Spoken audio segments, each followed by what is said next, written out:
Nothing to see here. That's what Warren Buffett is telling investors about Berkshire Hathaway's $81.4 billion in net earnings for 2019. That's because a 2018 change to the generally accepted accounting principles, GAAP as they are known, require companies to account for short-term swings of their equity investments in their quarterly annual earnings. And of course, Berkshire Hathaway has a lot of equity investments. It reported $53.7 billion in unrealized gains on its equity investments in 2019. He says, Andy, that this is not so important. I mean, I would argue the most important number is the cash number.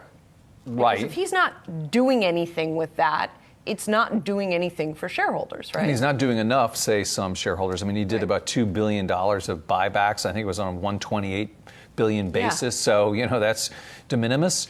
And, I think this gap change, though, it's sort of, the regulators wanted more transparency, and I guess Buffett's arguing that's more transparency that's needed and it can be misleading.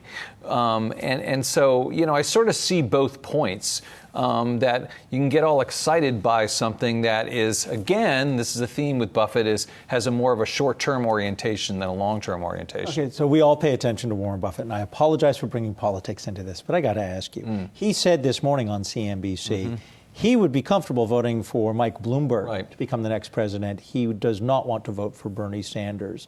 Do his followers, do his investors take that with a grain of salt? Do they care that he says this?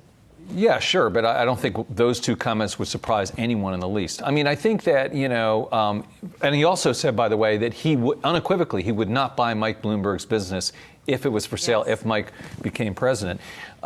So I think the real question is that if Bernie is the nominee, would Buffett vote for him?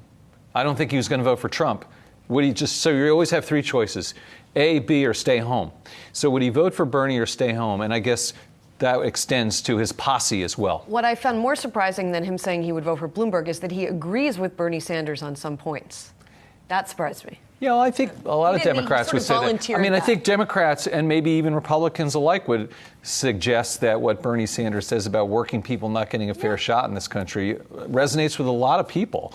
It's what you do to solve that problem is where people differ. Hey investors, Zach Guzman here. Are you interested in learning more about the markets and getting the latest financial news? Well, then click right here to subscribe to our Yahoo Finance YouTube channel.